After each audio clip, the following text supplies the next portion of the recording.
Então vamos lá, pessoal. Sejam todos bem-vindos. A todos aqueles que estão acompanhando a nossa live aqui no Instagram do Instituto Santo Atanásio.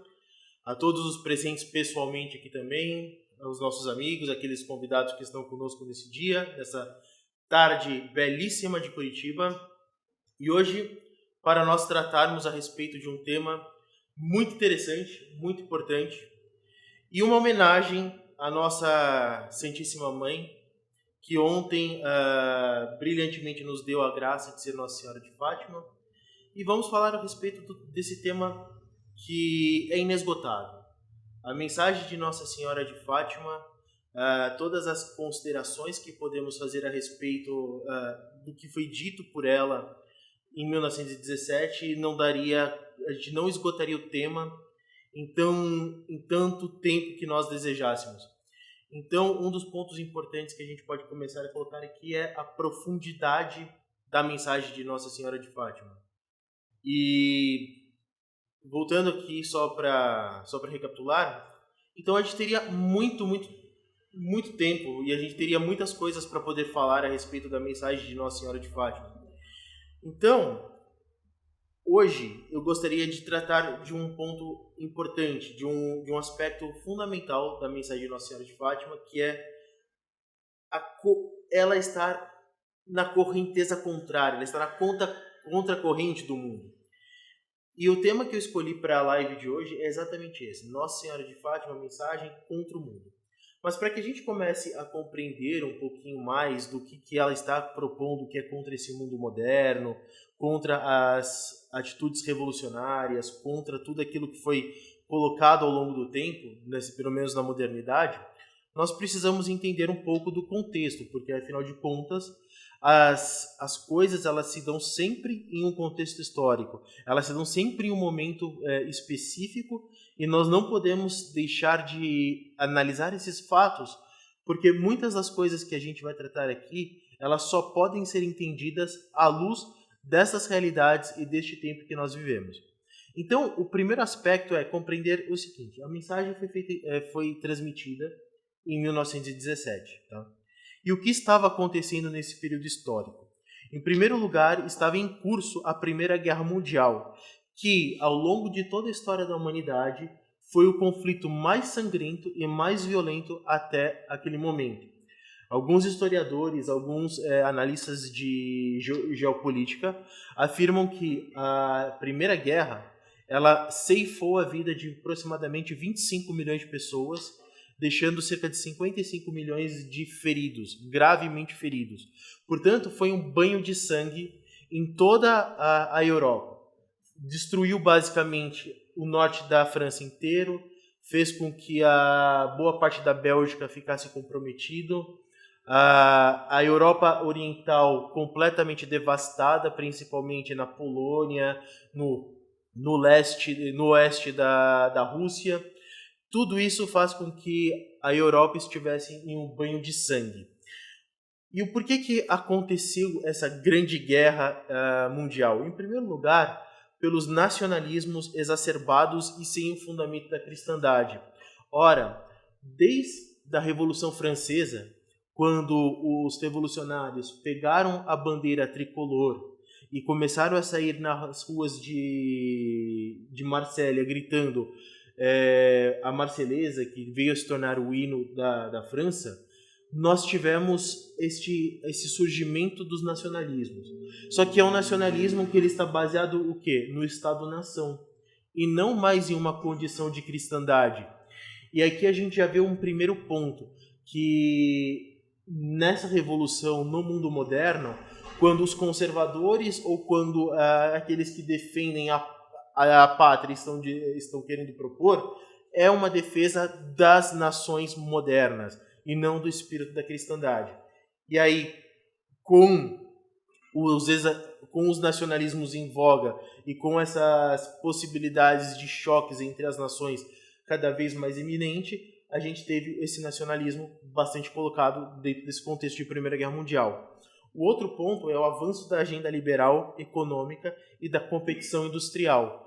A Primeira Guerra Mundial ela tem muito do imperialismo. Ela tem muito de uma ideia de fazer com que os produtos das grandes potências internacionais, principalmente a Alemanha, a Inglaterra, a França, a Itália, elas tivessem uma competição por conta de busca de mercados.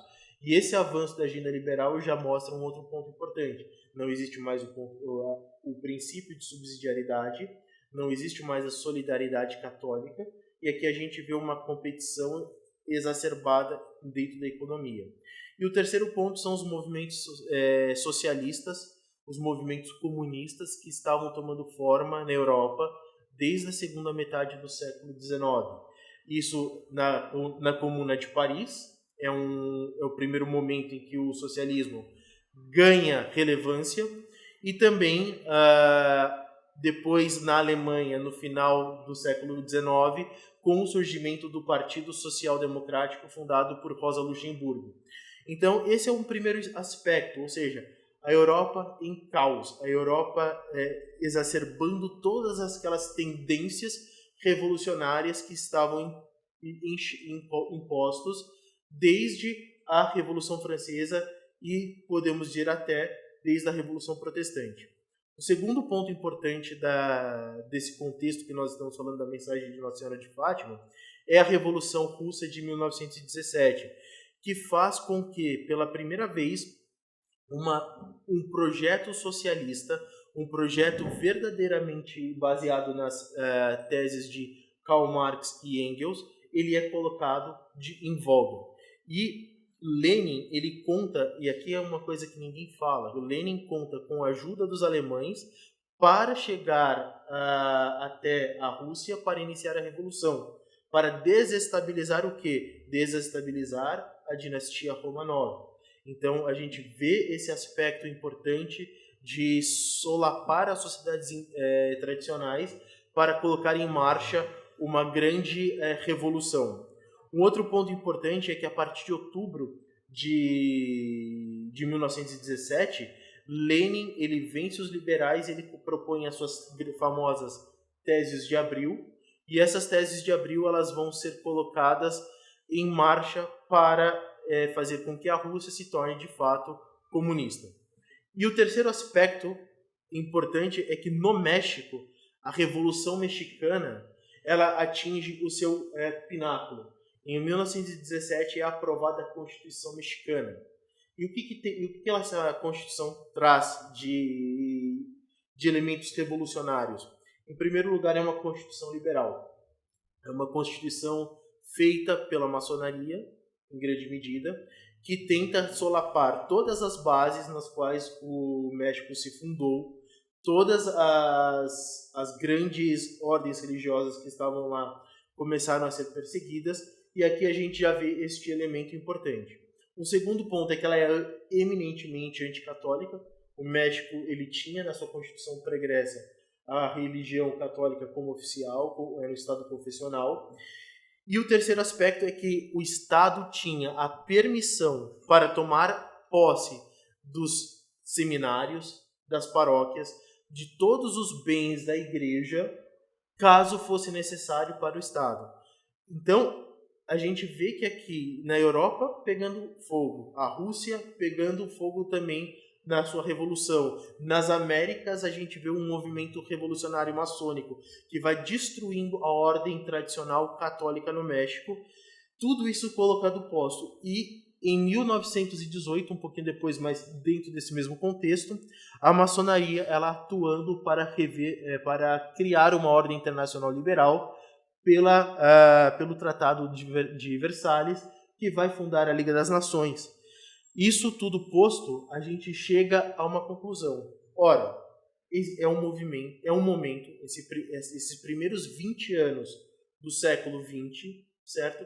É um momento de grande turbulência, é um momento de grande violência, de conflitos internacionais latentes e que podem gerar grandes rupturas sociais desse momento para frente, como de fato é o que a gente vai ver junto à mensagem de Nossa Senhora de Fátima, que de fato aconteceu. O caso, evidentemente, é a Segunda Guerra Mundial. Se a Primeira Guerra Mundial matou 20 milhões de pessoas, a Segunda Guerra Mundial, nos termos mais conservadores, matou cerca de 75 milhões de pessoas. Então a gente vê o potencial, esse barril de pólvora explodindo no mundo inteiro.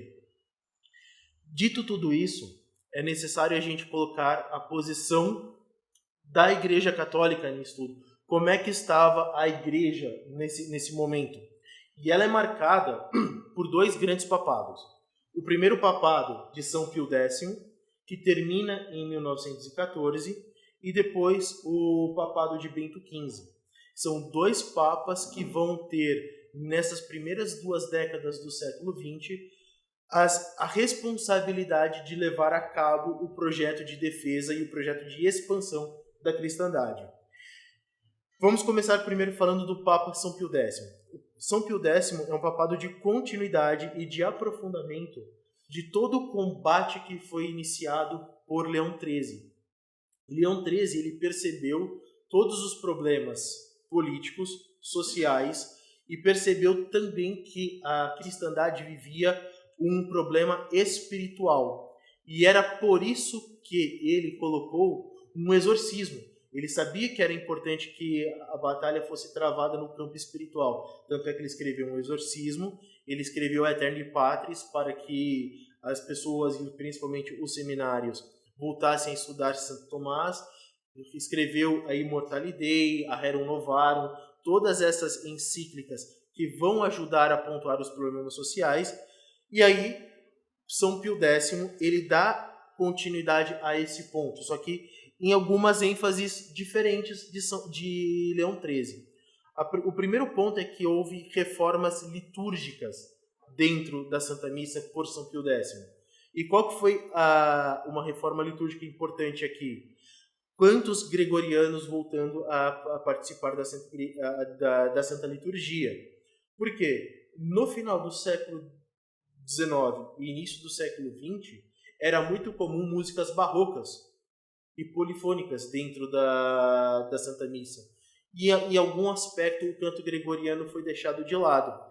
E aí o que acabou acontecendo? Acabou acontecendo que houve uma certa piedade, mas que ela não estava em busca da verdade, mas era simplesmente uma série de possibilidades artísticas que não tinham fundamento de levar a pessoa para uma verdadeira contemplação dentro da Santa Missa. E São Pio X ele sabia muito bem que o canto gregoriano ele era fundamental. E esse foi um ponto importante.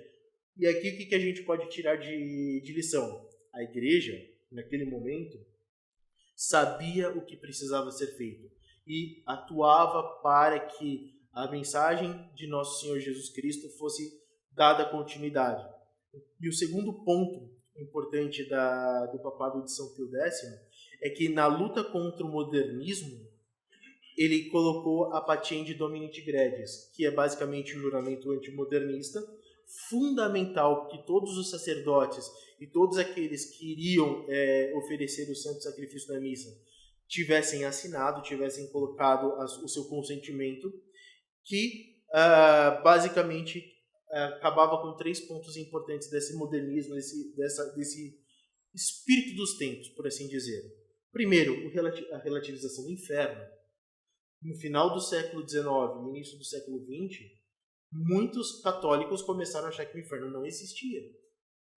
E aí a gente vai perceber um ponto importante que a mensagem de Fátima traz a respeito disso. O segundo ponto é o ecumenismo. Começava a aparecer dentro do ambiente católico um certo tipo de ecumenismo que nunca foi o ecumenismo católico, mas um ecumenismo que tentava se aliar com as tendências modernas da época. E o terceiro ponto também, dentro desse aspecto, é o catolicismo liberal, criado por Lamennais e por Montalembert, 2 teólogos franceses que criam a escola católica liberal, e isso tudo tentou se combater por São Pio X.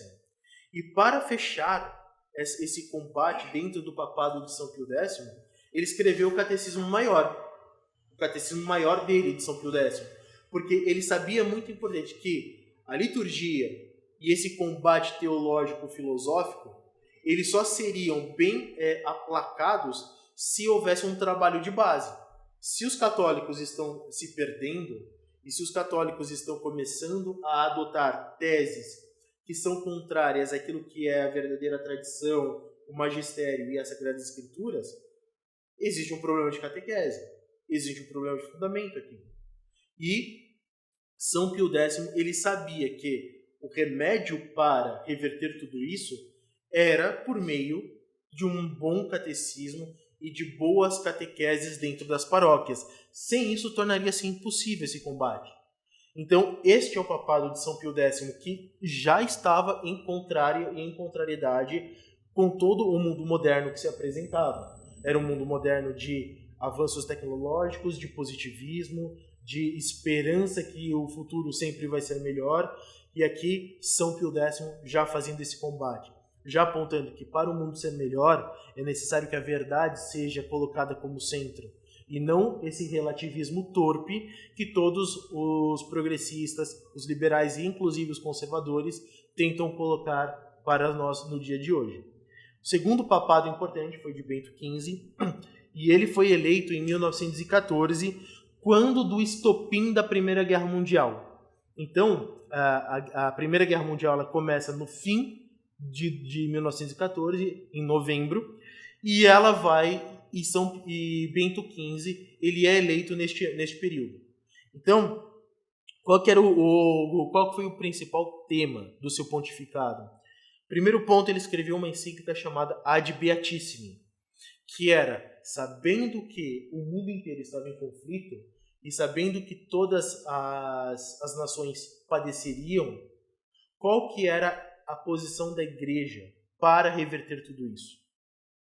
Será que seria uma posição de conciliação com o liberalismo? Será que seria uma posição de criar uma organização internacional para organizar as relações internacionais e a paz mundial, como foi a Liga das Nações? Não. Na encíclica Ad Beatissimi, o Papa Bento XV ele falou que as bases para não ter uma guerra de nível sistêmico na Europa novamente era retomar o conceito de cristandade. Esse é um ponto importantíssimo. E o segundo ponto, e aqui que está uma coisa interessante, é o aumento de devoção à Santíssima Virgem, principalmente como remédio para combater todos os erros que estavam impregnados no espírito dos homens. Se nós não tivermos uma firme devoção à Santíssima Virgem, nós não vamos conseguir ordenar a nossa alma. Nós não vamos conseguir fazer com que a nossa catolicidade seja de fato vivida em sua plenitude. E esse era o espírito do Papa Bento XV. Cristandade e Santíssima Virgem. Está tudo colocado. O que nós podemos tirar de conclusão a respeito disso? Se o mundo caminhava a passos largos para o caos, para a barbárie, para a violência, para todos os tipos de mazelas que o século XX enfrentou, naquele momento a igreja sabia quais eram os problemas e não fechava os olhos para a realidade que estava sendo colocada. E os papas tinham coragem de se posicionar e tinham coragem de fazer o enfrentamento que fosse necessário para que a igreja de Nosso Senhor Jesus Cristo continuasse o seu trabalho de propagar o evangelho. Esse é um ponto importante. Se a igreja ela está se colocando cada vez mais perto do mundo, a gente tem um problema. Só que se ela está combatendo os erros do mundo, aí a gente tem um sucesso espiritual, nunca um sucesso material. Esse é um ponto importante que a gente deve pontuar.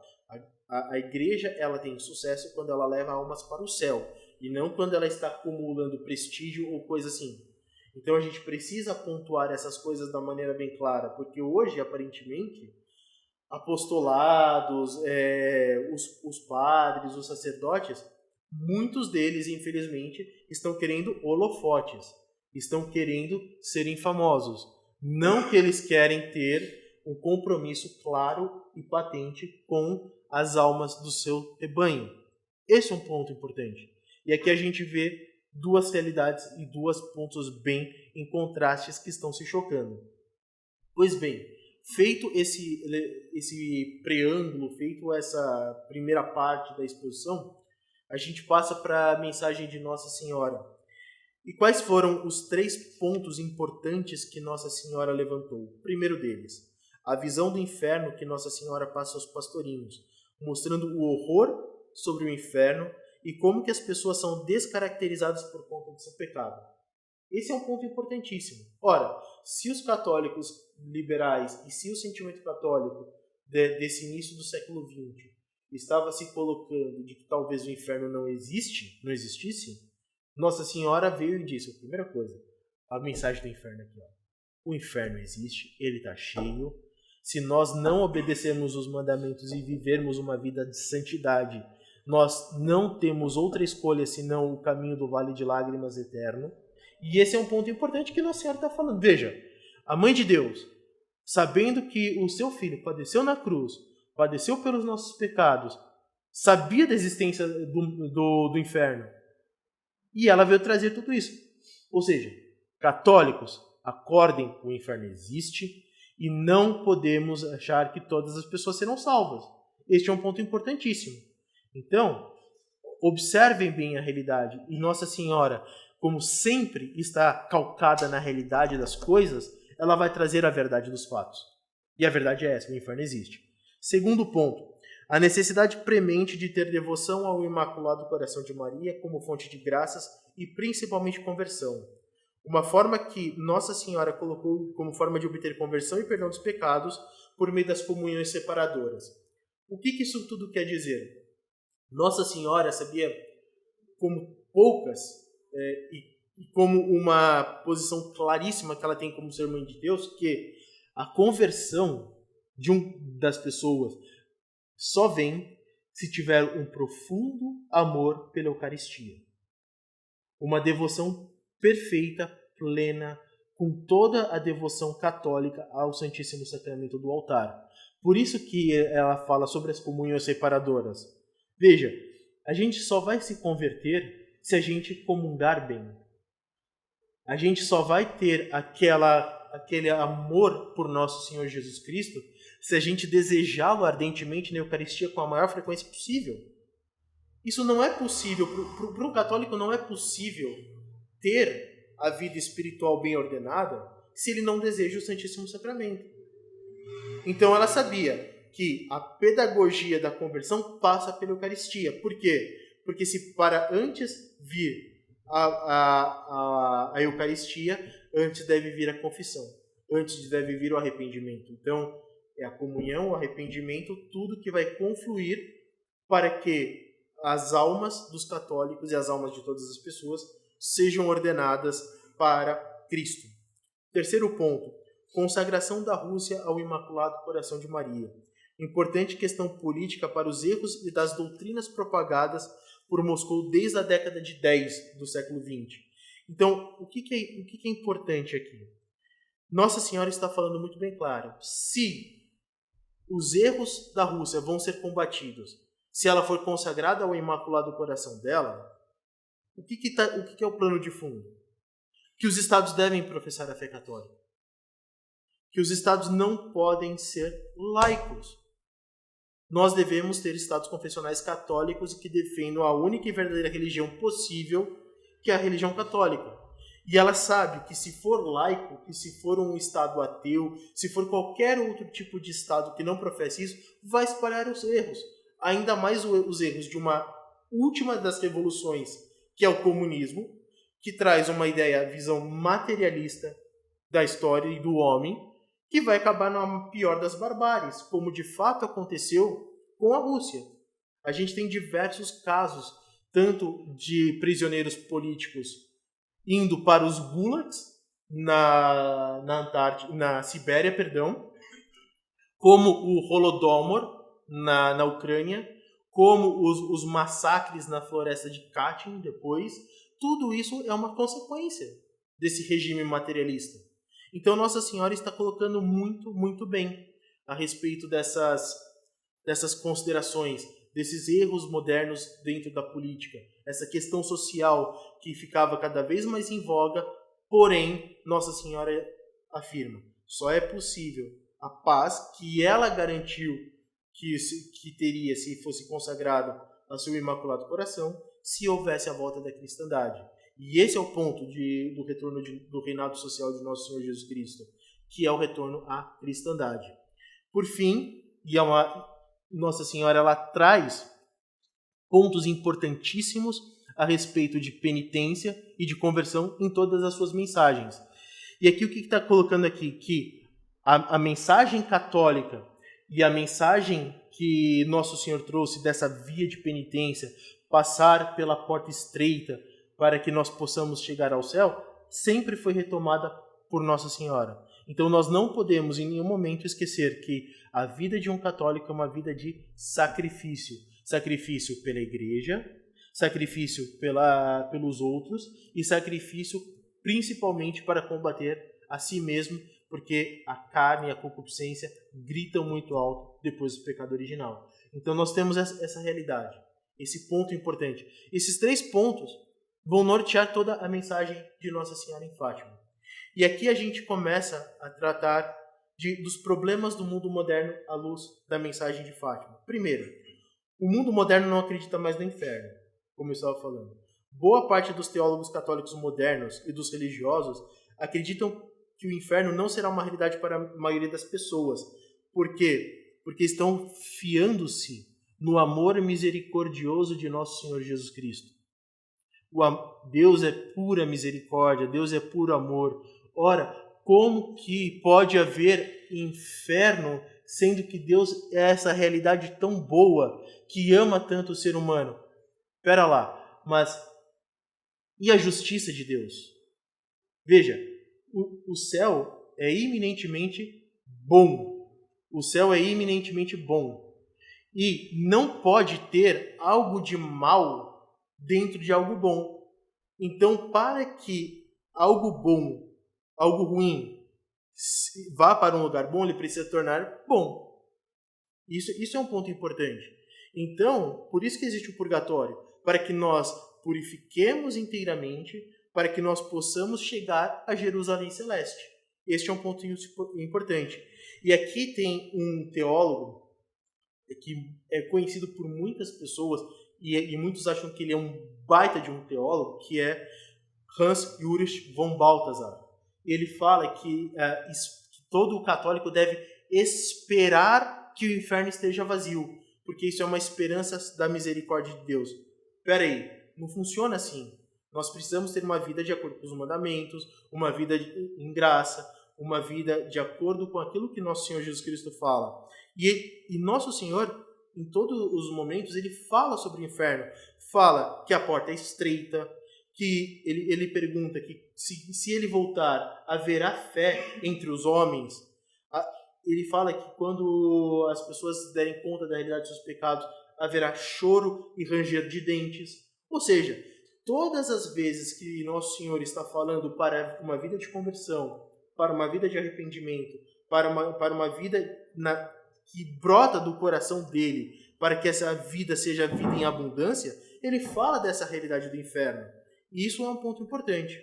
E o segundo ponto a respeito dessa realidade do inferno, que está em consonância com a mensagem de Fátima, é que essa ideia de que o inferno não existe, ela é uma estratégia diabólica.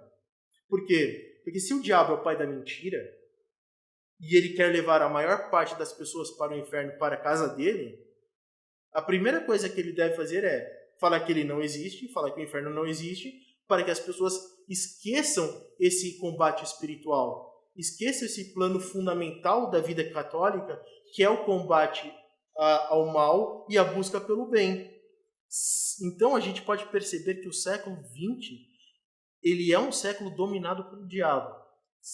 O Papa Leão XIII, ele teve uma visão de que o século XX seria o século do diabo, e por isso ele fez o exorcismo, por isso ele fez a oração de São Miguel Arcanjo, por isso que a gente nunca deve esquecer dessas orações fundamentais. E nós não podemos cair na mentira do diabo, porque ele é o pai da mentira, e a gente sabe que ele deseja a perdição de todos. Segundo ponto, a vida de penitência deve ser abolida, e o que deve ser defendido é uma religião que traga conforto para as pessoas. Muitas pessoas acham que o catolicismo é uma religião leve, uma religião que você não vai precisar fazer nada para ganhar o céu. Mas veja, o céu é arrebatado pelos violentos. Violência contra tudo o que for necessário para que você possa chegar a Jerusalém Celeste, a visão beatífica. Então, hoje o mundo moderno retirou do centro a verdade de fé que afirma categoricamente que o jejum, a esmola e a oração são instrumentos fundamentais para que as pessoas ordenem suas paixões e consigam chegar à compreensão da verdade, à compreensão do bem. Se a gente não tem uma vida de penitência, se a gente não faz castigo contra nós mesmos, que tipo de religião é essa? Nosso Senhor Jesus Cristo morreu pendente numa cruz, poxa vida. Quer violência maior do que essa? Sofreu a maior das maiores dores que poderia existir na história da Terra. E nós, católicos, desgraçadamente, queremos achar que a nossa religião é uma religião dos comodismos, que não quer fazer esforço nenhum, que basta acreditar em algum Deus para nós sermos salvos.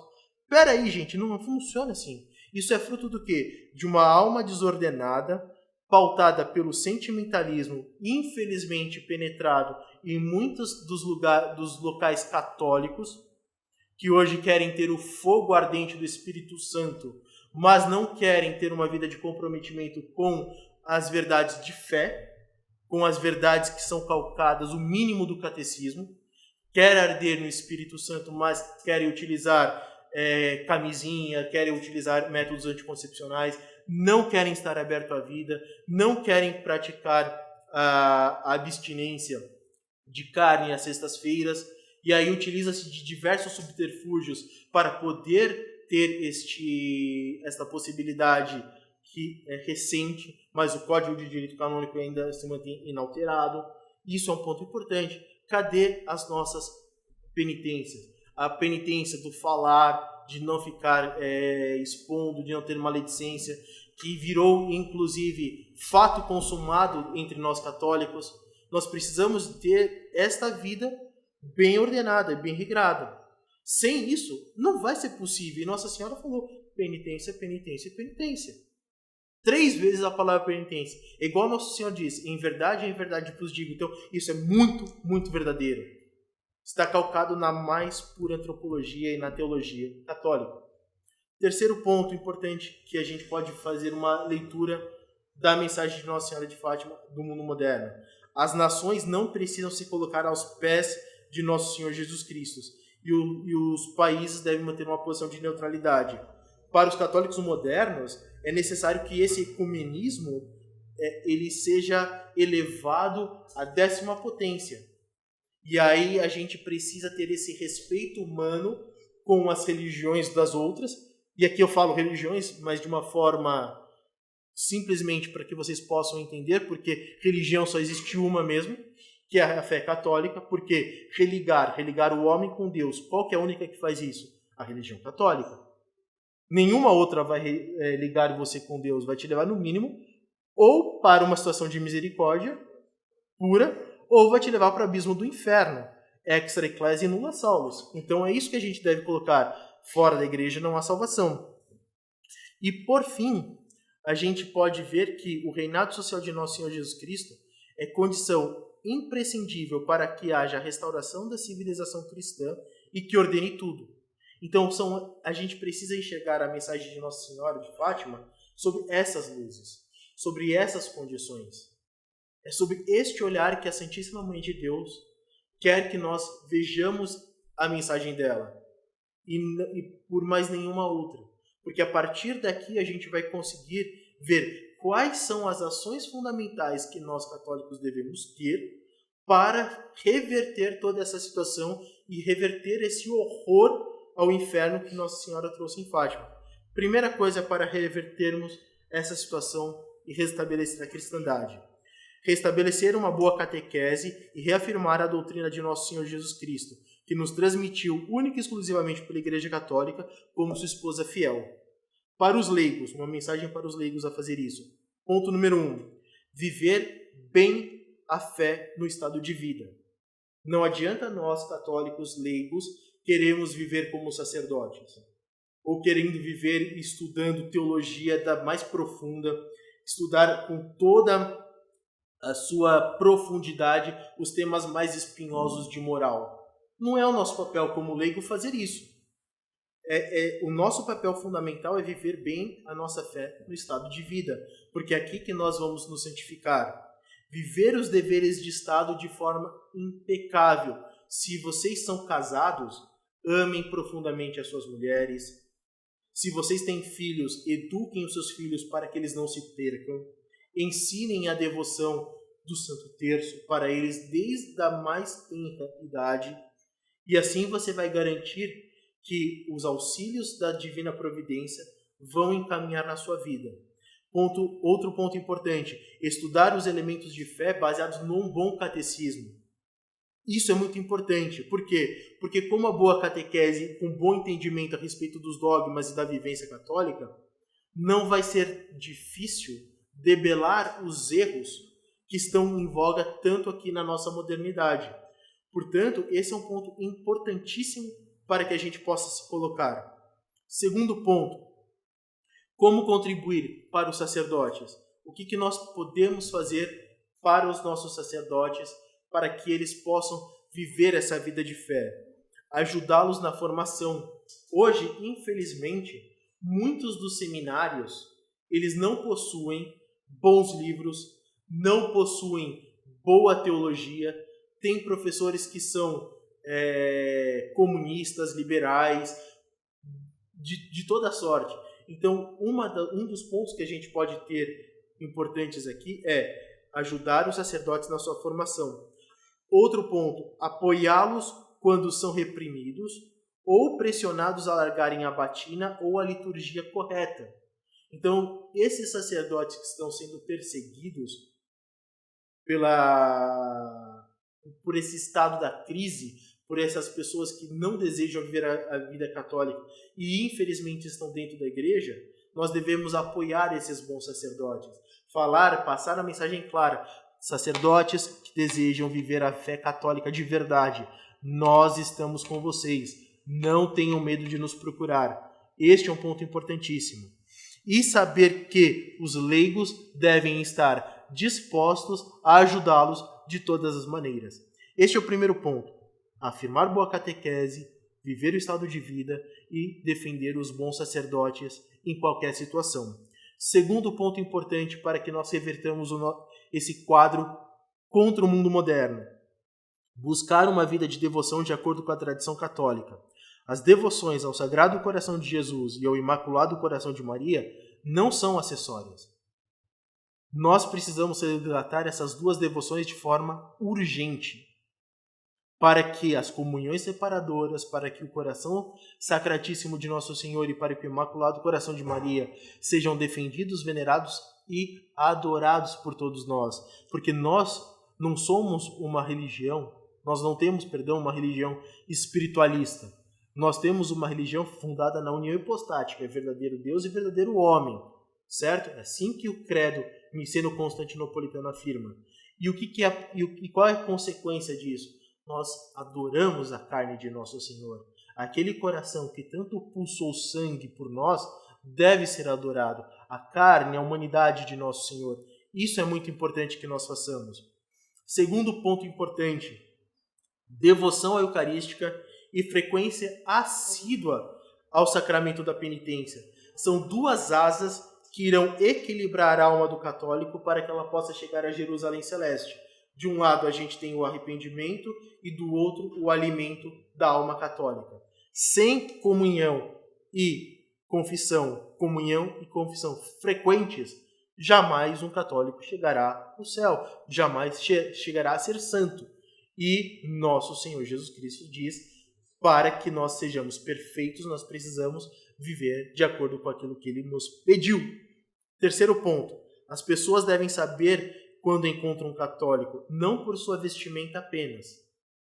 Isso é fruto de uma alma bem ordenada interior, mas por ver que as virtudes fazem o interior ser o reflexo da alma. Você viver a modéstia, mas ter um coração que está longe de Deus, ou você vestir o seu terno, mas estar com o coração totalmente afastado da piedade católica, dessa profunda vida interior, vai te fazer no máximo um bibelô, vai te fazer no máximo um aspecto mais ou menos visível do que é a vida católica. Não vai ser a vida católica de fato, você não vai estar se comportando como um verdadeiro católico. Primeiro você ordena o seu interior, e uma vez o seu interior é ordenado, você vai ordenar o seu exterior como consequência. E a gente vai saber isso pelos frutos de santidade que serão colocados à vista de todos, para que eles possam ver que ali tem uma alma católica. E por fim, o terceiro ponto é lutar para a restauração da cristandade na sociedade.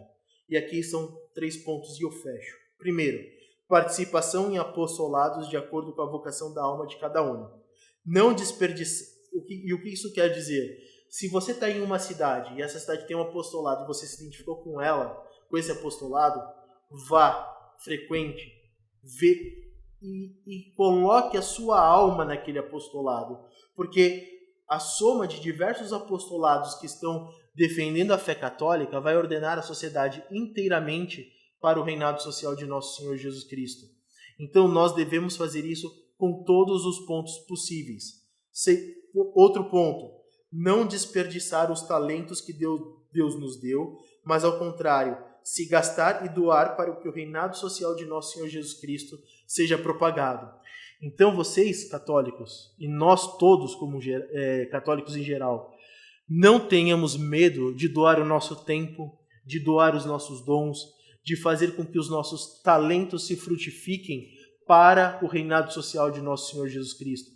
Se você souber fazer qualquer coisa, desde, por exemplo, limpar uma casa bem feita, até estudar coisas mais elevadas, não importa, mas participe, não deixe os seus talentos serem desperdiçados, porque dentro da comunhão dos santos e dentro dessa vivência católica que a divina providência atua, quanto mais pessoas estiverem fazendo essas obras, melhor será o desenvolvimento e melhor serão as graças que nosso Senhor vai dar para que nós possamos cumprir bem a nossa obra.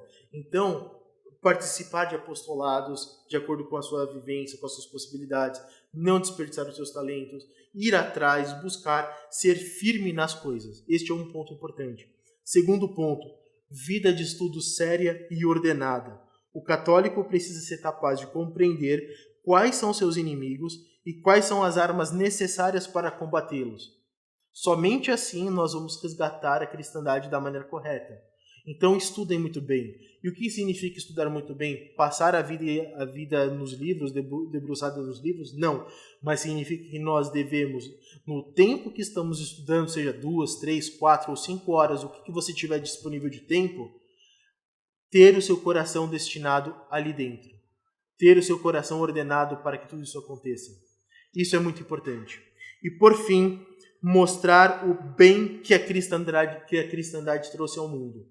Nós vamos conseguir conquistar o coração das pessoas muito mais mostrando o bem que é cristandade e não quais são os erros que elas estão vivendo agora. Porque se a alma humana tem inteligência e vontade, e a vontade tem como objeto próprio o bem, se a gente mostrar o bem e ela enxergar isso pela inteligência, certamente ela vai buscar aquilo. Então nós devemos mostrar todos os benefícios da cristandade e todos os benefícios do reinado social de nosso Senhor Jesus Cristo. A partir disso, vai ficar muito mais fácil o trabalho da evangelização, o trabalho da restauração do reinado social, e a partir disso, as pessoas vão entender que, para que o mundo inteiro esteja em paz, somente pelo sangue de nosso Senhor Jesus Cristo. É por isso que a mensagem de Nossa Senhora de Fátima é tão importante, é por isso que ela deve ser estudada constantemente, em sua profundidade máxima, para que nós, católicos, possamos entender que a nossa boa mãe deseja que todos nós caminhemos a Jerusalém Celeste. Eu termino por aqui, agradeço a presença de todos aqui que estão na sala comigo no Instituto Santo Atanásio, agradeço a todos vocês que estão presentes na live no YouTube e também no Instagram, e quero deixar um recado para vocês: participem sempre de apostolados, participem de uma vida católica autêntica. É assim que a gente deve fazer e é assim que Nosso Senhor nos encomendou. Um grande abraço a todos, que Deus os abençoe. Salve Maria e viva Cristo Rei.